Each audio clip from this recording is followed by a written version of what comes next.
বাবা, এই ভারী বালতিকে আমি উঁচু করতে পারি? ধুর, পারছি না।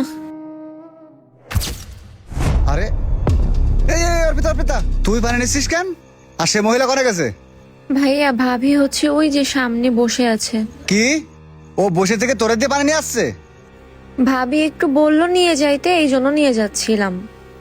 তুই রোজা আছিস না? হ্যাঁ, রোজা তো আছি। তুই রোজা আছিস ও জানে, তারপরেও তোরে এই কাজ করতে গেলো কেন?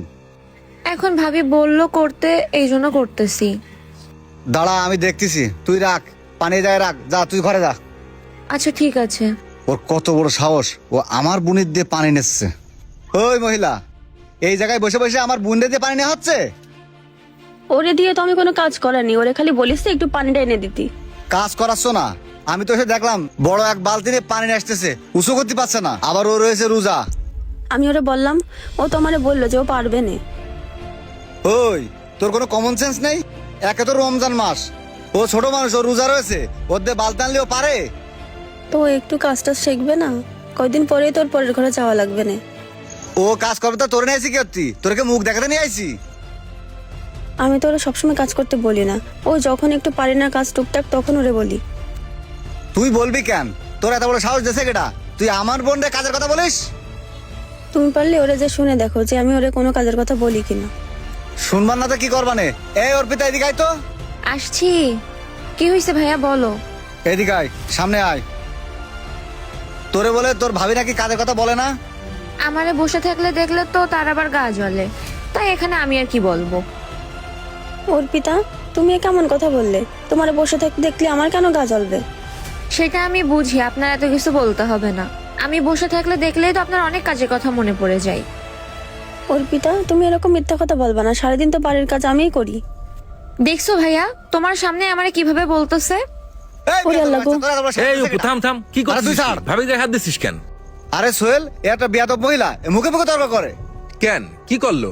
আরে আমার বোনটা রোজা রয়েছে, ও ওরে দিয়ে কাজ করাচ্ছে, তাহলে কিরম লাগে বল? আচ্ছা বুঝলাম। তা অপু, অর্পিতারও তো বয়স হইছে, ওরও তো কয়দিন পরে বিয়ে দিয়া লাগবে, তো ওর কি কাজ কাম করা লাগবে না? কাজ কাম সে শিখবে, কোনো সমস্যা নেই, কিন্তু আমার বউ ওরে অর্ডার দিয়ে কাজ করাবে কেন?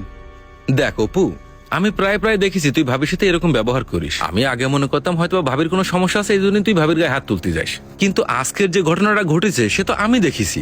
তাহলে কি হয়েছে শোন। কিরে অর্পিতা, কি করতেছিস?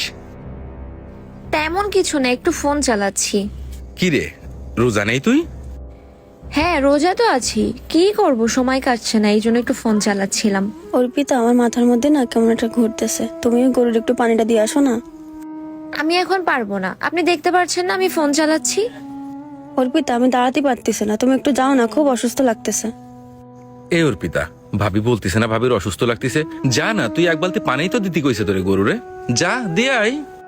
ধ্যার মিজাজটা ভালো লাগে না এই সবার, শুধু কাজ করবো। ভাবি আপনি চেয়ারে বসেন, রোজা রেখে কাজ কাম করতেছেন, বসেন, আপনি বসে একটু রেস্ট নেন। হ্যাঁ ভাই।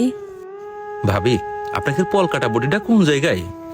ওই যে ভাই, ওইখানে রাখার ও আছে। ওই জায়গায় আচ্ছা ভাবি, আমি তাহলে একটু নিয়ে গেলাম ওইটা। আচ্ছা ভাই, যান।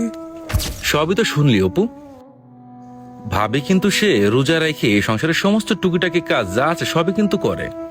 আর তুই যে অর্পিতার কথা বলতেছিস রোজা রেখেও কাজ করতে পারবে না, অপু একদিন কি তার অন্যর ঘরে যাওয়া লাগবে না?